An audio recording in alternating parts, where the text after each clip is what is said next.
complicada. Se puede entender desde diferentes perspectivas, pero creo que la perspectiva histórica pues es una de las infaltables, ¿verdad? Quisiera comenzar con una frase de Pablo Neruda: alta es la noche, Morazán vigila. Morazán fue el primero que tuvo la idea de una Centroamérica unida, que a la fecha pues todavía es un sueño que nosotros estamos tratando de realizar, y es como complicado. Una de las personas con las que yo más he platicado sobre historia de Centroamérica, pues contigo, Herbert, y con José Cal, que no sé si anda por ahí perdido, que seguramente ya no nos vamos a encontrar, pero a Centroamérica hay que entenderla como cualquier persona, su historia. La mesa tiene por nombre Centroamérica, de dónde venimos y hacia dónde podemos ir. ¿De dónde venimos? Sí, buenos días a todos y a todas. Gracias por la invitación. Yo creo que es fundamental la pregunta que hace Vanessa. Bueno, ¿de dónde venimos? Centroamérica no solamente es un proceso del siglo XIX, ¿verdad? De esa construcción, de ese imaginario, de ese ideal, como vos lo decías, morazánico, porque también existen otros ideales, ¿verdad? Centroamérica es ese espacio geográfico, ese espacio que tiene que ver también con la época prehispánica, es ese espacio geográfico de Istmo a Istmo, de Tehuantepec a Istmo de Panamá, ¿verdad? Pero también con la interrelación con el Caribe. No podemos olvidar al Caribe, ese espacio que hoy como SICA pues somos, ¿verdad? Ese espacio con el Caribe. Yo creo que eso es importante y no podemos dejar de ver esa Centroamérica desde esa perspectiva. Yo creo sumamente importante en este sentido conocer la historia, ¿verdad? Para no cometer los errores que se han cometido en el pasado, pero también conocer esa historia, no solamente la historia de bronce. La historia de bronce es la historia que conocemos de los grandes personajes que normalmente son masculinos, son militares o son sacerdotes, sino que la historia social, la historia de las otras, de los otros, ¿verdad? La historia también de los indígenas, de los afrodescendientes, de los excluidos, de los grupos subalternos. Yo creo que también eso es importante porque así es como debemos, desde las ciencias sociales, que tu servidor pues es donde pertenece, desde la historia, creo que es importante verlo, ¿verdad? Y por supuesto la historia que también incluye a los jóvenes, que en eso estamos, ¿verdad? Que también los jóvenes por supuesto cuentan, ¿verdad? Exactamente. Fíjate que ahí quisiera rescatar este tema. Herbert fue el que planteó por primera vez la tesis que venimos de los afrodescendientes. Es una cuestión interesante porque eso nos reconstituye, por lo menos a los salvadoreños, dentro de nuestra visión, que siempre se habló que aquí no habían negros, pero es para otro tema, ¿verdad? Pero que sí sería súper interesante traer a colación. Tony, no sé si tú quieres contestar la misma pregunta o… No, yo primero dar las gracias. Yo pienso que es muy importante este evento, sobre todo porque hay una presencia significativa de jóvenes, SICA joven. O sea, yo creo que es bueno hacer hincapié en la necesidad de recapitular los elementos históricos que conforman todo el proceso de integración.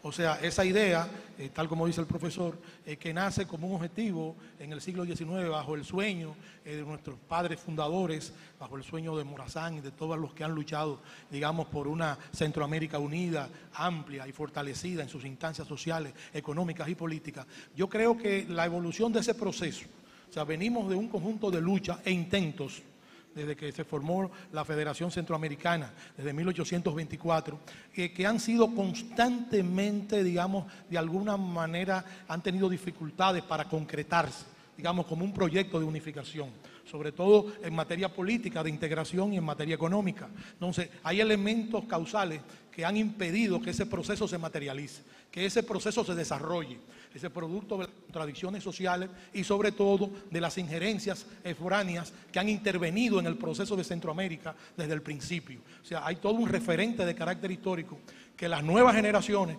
deben conocer en la búsqueda de su identidad y en la consolidación de un perfil propio en la lucha por construir, digamos, una Centroamérica unida sobre la base de la integración, entendiendo la integración como un proceso no solamente de carácter político, sino también económico y social. O sea, una integración que facilite el proceso de desarrollo de las fuerzas productivas y que pueda confrontar y enfrentar los males que aquejan a Centroamérica. Hablamos en términos generales, pero Centroamérica está sujeta a una serie de situaciones que afectan su desarrollo. El proceso migratorio, por ejemplo, consecuencia del desorden social que ha predominado en Centroamérica, la lucha de intereses, el desarrollo de la delincuencia en términos incluso masivos y en términos juveniles que afectan vastas zonas de Centroamérica. O sea, la ausencia, digamos, de una reflexión de carácter orgánico, político, que nos permita unificar nuestras ideas en relación con un proyecto unificado, debe ser el tema a discutir, digamos, en próximas conferencias o en próximos eventos para facilitar un entendimiento en un momento en que no solo Centroamérica, sino el mundo entero y el continente americano está convulsionado por las políticas generales de las grandes potencias que influyen, inciden efectivamente en la interrelación de nuestros pueblos y de nuestros países. Ya que mencionaste ese tema, jóvenes en Centroamérica. Yo te prometí que íbamos a hacer preguntas complicadas, porque si no, ¿para qué? Efebofobia centroamericana. Efebofobia entendida como el odio hacia los jóvenes, la estigmatización, la criminalización. ¿Dónde tienen los jóvenes cabida en una región que, a pesar de que el mayor componente, el porcentaje mayor de la población es joven, de todas maneras vemos que está controlada sobre todo por la población adulta, incluso adulta mayor, hasta de la tercera edad? ¿Cómo hacemos para integrar a estos jóvenes y que ellos realmente puedan tomar la batuta y que no sea como nuestra generación, que fue una generación saltada? Bueno, es una pregunta interesante porque nuestra generación es como X remasterizada, ¿verdad? Algo así, que no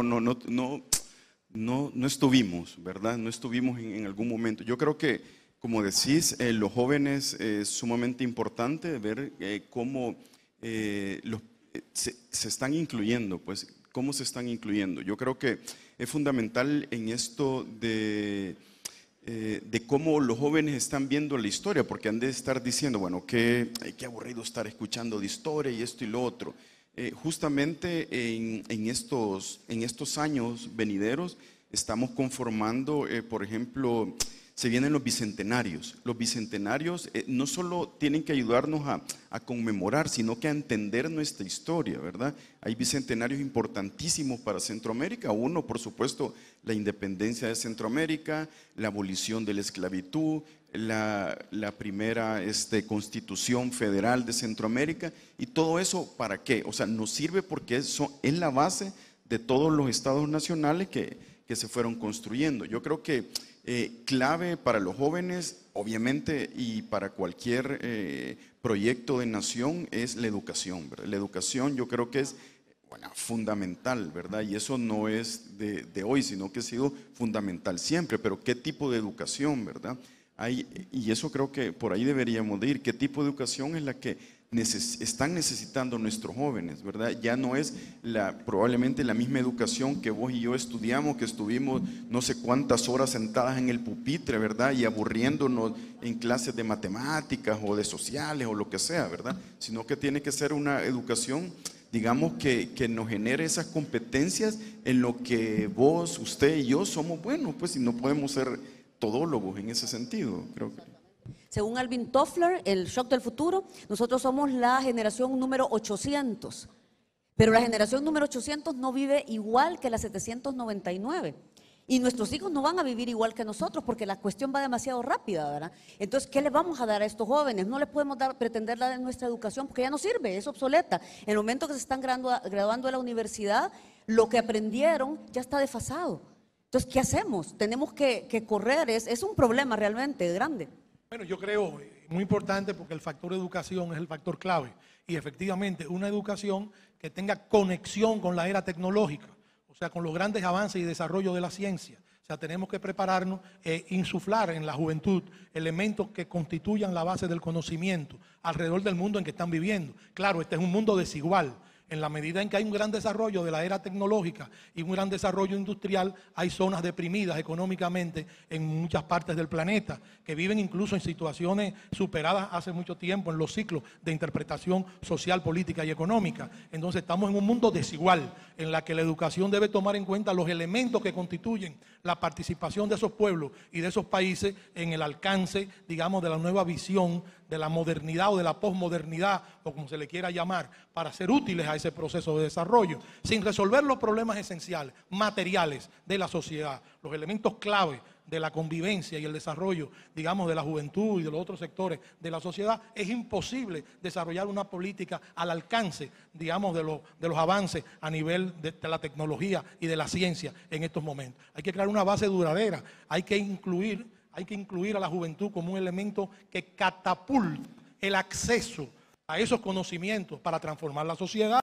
O sea, no para ponerse solamente en contacto con esos avances tecnológicos, sino para que estos sirvan para superar las desigualdades que caracterizan a nuestras sociedades, las enormes desigualdades que predominan, y superar un poco el discurso, o sea, el discurso retórico que envuelve, digamos, frases felices, pero que no se aplican generalmente a solución de los problemas económicos que están afectando a las grandes masas. En el caso de Centroamérica, la situación es visible. O sea, estamos en un proceso en algunas partes de desintegración familiar, desintegración social, desintegración económica, abandono de responsabilidades, de un Estado que pretende ser benefactor, pero que no reflexiona sobre esta grave crisis que afecta a los centroamericanos. Y hablo de los centroamericanos y por supuesto, y el Caribe, ya que somos parte de una misma concepción unitaria. O sea, yo creo que sí, la educación es fundamental. Definimos primero educación para qué. ¿Qué tipo de persona queremos construir? ¿Qué tipo de joven necesitamos? O sea, la juventud no exime a nadie de responsabilidades, sino que al contrario, compromete con una visión determinada del mundo en la que tiene que participar. Ser joven es tener una posición frente a la vida, es tener soluciones, es plantear decisiones. O sea, el hecho de ser joven puede ser un estado larvario del desarrollo de la personalidad. O sea, ser joven no significa nada. Ser joven para aplicar la juventud a conocimientos específicos y para contribuir al desarrollo y a la solución de los graves problemas sociales y económicos que padecemos. Yo creo que por ahí es que debemos enfocar el asunto. O sea, educación para qué, y sobre todo sobre qué base la vamos a implementar. O sea, qué tipo de jóvenes vamos a promover y le vamos a dar participación para que no se vea simplemente como un choque generacional. Porque si lo vemos como un choque generacional, perdemos la perspectiva, o sea, perdemos el horizonte, perdemos el destino y nos embarcamos en una lucha generacional y finalmente no logramos nada. Igualdad, educación y cambio cultural. Igual feminismo. Tengo que meter el tema porque es que es un tema importante y que nunca se menciona, sobre todo cuando se habla de jóvenes. Centroamérica tiene una población femenina 53%. No hay políticas, no se toman en cuenta a las mujeres. Si se le da $1 a un hombre, es $1 para un hombre. Si se le da $1 a una mujer, es $1 para ella y para sus hijos y para la abuelita y para todo el mundo. ¿Qué pasa con las políticas en Centroamérica? Yo sé que ando aquí y tal vez no estamos hablando de política, sino que el tema cultura. Ya sé que ya los puse más en aprietos, pero ¿qué será la gracia? Ahora si no, ¿para qué les pregunto nada? Pero el tema es, ¿cómo hacemos con el tema de las mujeres? Aquí tenemos un montón de gente, un montón de mujeres impulsando, la economía está sostenida literalmente sobre las mujeres. ¿Por qué no se les está dando impulso? ¿Cómo hacemos para impulsar, para generar un cambio real? No solo de palabra, de sí, las mujeres son importantes, una paridad, sino realmente darle un impulso. Yo creo que es algo que sí tiene que tomarse en cuenta. Yo creo que es fundamental en ese caso las políticas del Estado, ¿verdad? Pero las políticas del Estado también que vayan a la familia, porque es cambio desde el seno familiar, ¿verdad? De cómo vos y yo educamos a nuestras hijas, por ejemplo, o cómo educamos a nuestros hijos para entender eso de que lo que decís, que el dólar para las mujeres no sea para la familia, ¿verdad? O sea, es una cuestión de educación, de formación, es un proceso que no quisiera decir que es largo, pero es un proceso que probablemente ya se ha iniciado, pero tiene que ser políticas de los estados de Centroamérica, ¿verdad? Y yo quiero volver a la cuestión de la educación, porque no es posible que en esta Centroamérica que pretendemos, bueno, con sus diversidades y todo eso, ¿verdad? No es posible que exista países como Costa Rica que son universidades ranqueadas como en los mejores puestos del mundo y tengamos nosotros universidades, por ejemplo, en las cuales no aparecen en las primeras 500, ¿verdad? Entonces, allí donde esas desigualdades, Y eso es clave, o sea, esa educación es clave para que existan los cambios en lo que vos estás planteando, ¿verdad? En cambio de cómo ver a la mujer, de cómo se está viendo la mujer en la sociedad y esto. Yo creo que eso es fundamental. Sí, no, hay un elemento. En feminismo hablamos que es mucho más fácil generar un cambio genético, es decir, que a vos no te salgan las molares o que nazcas sin el dedo chiquito, que generar un cambio cultural. Es que la cultura es muy complicada, porque aunque como no es genética, entonces tú la puedes controlar y tú evitas precisamente. Y es bien complicado porque todos somos machistas, aquí no hay ni uno que nos salvemos, crecimos en eso. No nos educaron de otra manera, a menos que alguien tenga aquí se haya hecho su propio proceso de reeducación, de construcción. Exactamente, pero tenemos que ser conscientes partiendo del hecho que todos somos machistas, en un grado u otro. Hay que hacer un cambio fundamental en esa concepción tradicional machista, que tiene mucho que ver con los ciclos del desarrollo social, o sea, de nuestras sociedades. Y evidentemente yo creo que el asunto del reconocimiento a los derechos de la mujer y la participación de la mujer en todos los procesos sociales debe ser fundamental. Estamos totalmente de acuerdo. Ahora, ¿cómo lograrlo?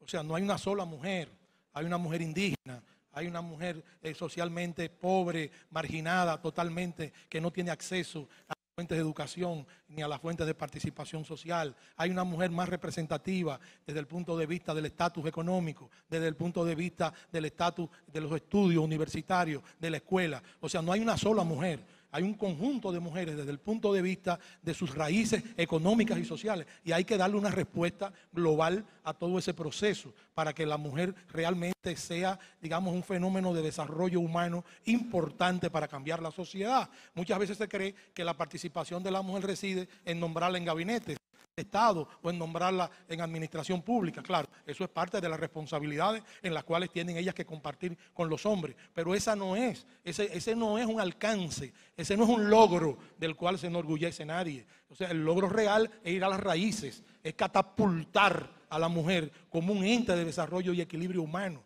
y por supuesto superar los tabúes, las trabas, digamos, de la concepción machista de la sociedad que está inoculada desde el origen mismo del desarrollo de la sociedad. O sea, ese no es un proceso, digamos, reciente. Ese es un proceso, una herencia que viene desde el principio, desde las primeras organizaciones humanas y sociales, desde que se empezó el hombre, digamos, a juntar y a unir para crear sociedades. Es más, desde las tribus, o sea, desde la sociedad tribal. O sea, tenemos que emprender un camino de desarrollo del conocimiento que involucre a los gobiernos, pero de manera participativa y a toda la sociedad en general, y a la mujer, por supuesto, en sus diferentes representaciones económicas, sociales, religiosas, culturales y de libre albedrío, desde el punto de vista de su conducta o de sus creencias. O sea, yo creo que eso es fundamental. Claro, el discurso no pasa de ser un discurso si no nos comprometemos, digamos, si las autoridades, si los partidos políticos, o sea, si la gente que aspira a dirigir el Estado o que lo dirige,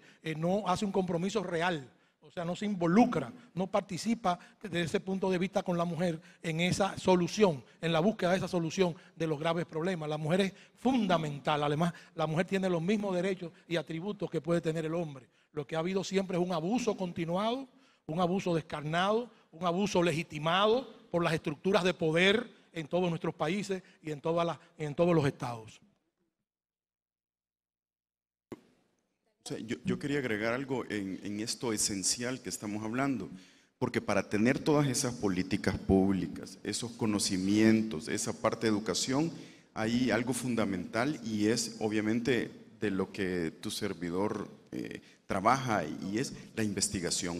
O sea, si no tenemos investigación en el campo, estamos haciendo políticas en el aire. Si no tenemos, o sea, si no conocemos cómo vive la gente en lo rural, en lo urbano, en las diferentes comunidades étnicas de Centroamérica, estamos pensando que para unos es importante una cosa la cual nunca hemos ido a conocer. Entonces yo creo que la investigación, en este caso la investigación social y obviamente tecnológica y lo que vos querrás, es sumamente importante para esas políticas públicas, ¿verdad? Porque si no estamos hablando en el aire, ¿verdad? Estamos, como usted decía, haciendo discursos y discursos, pero no están basados en elementos empíricos que son los que nos van a dar esos criterios, ¿ve? A la hora de trasladarlos o dialogar con la teoría para poder fundamentar políticas desde los estados. Exactamente. Dicen que a Winston Churchill durante la Segunda Guerra Mundial le preguntaron por qué no cortaba el fondo de arte para destinarlo al apoyo a la guerra. Y el tipo respondió, ¿y entonces para qué estamos luchando?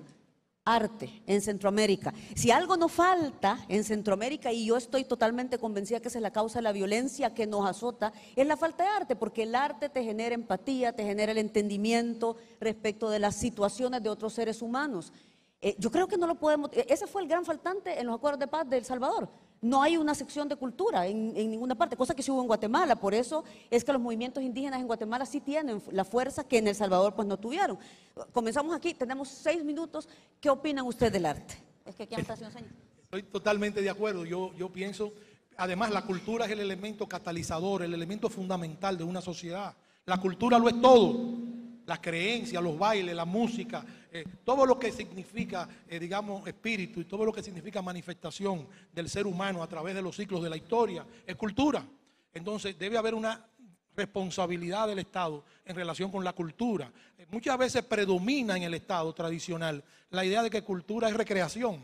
O sea, creación es parte del proceso cultural, pero la cultura es una creación de conciencia alrededor de objetivos concretos, es una transformación del ser humano, es la realización de un ser humano, digamos, nuevo o con una visión permanente de solidaridad y de participación social. No sé, hasta que los estados no cambien esa idea sobre la cultura, hasta que los estados no entiendan que la inversión en cultura es fundamental para reproducir ideas nuevas y que puedan forjar, digamos, sociedades mejores, no podemos avanzar. La cultura es parte de las transformaciones económicas y sociales de nuestra sociedad. Entonces, el proceso de la cultura debe ser empujado, no solamente por las organizaciones que están aglutinadas alrededor de reivindicaciones culturales sectoriales, sino a través del propio Estado. Para mí el Estado es la clave fundamental, la palanca para impulsarla, no porque el Estado crea la cultura. El Estado no tiene que ver con la cultura desde el punto de vista de su creación. La cultura la crean los pueblos la crean. O sea, y entonces alrededor de esa participación de los pueblos, los Estados deben fortalecer, digamos, lo que implica el desarrollo de los procesos culturales. A mí me parece que sí. Yo creo que no ha habido mucha conciencia en algunos o en una gran parte de nuestros pueblos y países en relación con la cultura. Hay que fortalecerla. Hay que fortalecer nuestras raíces, nuestra identidad, nuestra formación. Porque si no hay identidad, si no amamos nada, sino que somos víctimas, digamos, de la sociedad de consumo y de las modalidades que nos invaden, entonces terminaremos renunciando incluso a nuestra nacionalidad, a nuestros principios y a la herencia y al legado que nos dejaron los que lucharon por una Centroamérica unida, por una federación centroamericana, o sea, con fuerza, con posición estable. De nada valen, digamos, los datos estadísticos en relación con la producción, si esa producción no llega a la inmensa mayoría de la sociedad, si se mantiene la discriminación, si se mantiene la diferencia y la desigualdad espantosa que tienen la mayoría de los pueblos centroamericanos, vista y expuesta con las corrientes migratorias que actualmente sacuden a nuestra franja, a nuestro istmo. O sea, yo creo que hay que reflexionar sobre ese proceso y la responsabilidad es de todos.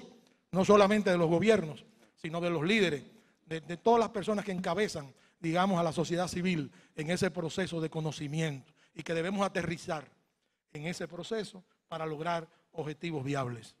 Definitivamente es clave, como hemos hablado, educación, culturas, artes e identidades, ¿verdad? Todos estos elementos son claves para poder transformar las sociedades de Centroamérica, transformar en el buen sentido de la palabra. Y tiene que haber un diálogo entre, obviamente, los gobiernos, entre el Estado y la sociedad civil para poder sobrellevar eso y que se generen en políticas públicas en donde no estemos excluyendo a unos, incluyendo a otros, sino que todos tengan la oportunidad de poder estar donde quieran estar, ¿verdad? Lo que decías con el arte, bueno, es fundamental, ¿verdad? Para salir de los procesos de posguerra y todo esto es fundamental el arte. Ahora mismo puedes ver en las calles de San Salvador ahí el arte urbano, ¿verdad? Este graffiti, Importante. incluso en el Museo ahora mismo Nacional de Antropología, pues tenemos arte urbano, y yo creo que eso es importante también, porque tenía esta estigmatización, ¿verdad? De ser un arte de manchar paredes. No, es un arte, ¿verdad? Entonces tenemos que también entender esos artes que luego se salen de ese marco, ¿verdad? En el cual hemos sido construidos, ¿verdad? Para concluir, porque tenemos 1 minuto 32, y vamos a concluir exactamente con el tiempo. Para concluir, solamente les diría que Centroamérica nunca ha sido una región históricamente, ni antes de la colonia, ni durante la colonia, pero con cultura todas las cosas son posibles. El poema de Pablo Neruda con el que comenzamos, no, antes de eso, Sergio Ramírez, en una presentación de Centroamérica Cuenta, dijo: nos preguntan qué hora es en Centroamérica todavía es medianoche. El poema de Pablo Neruda, hoy sí, concluye: amanece en Centroamérica, Morazán vigila. Esperemos que así sea.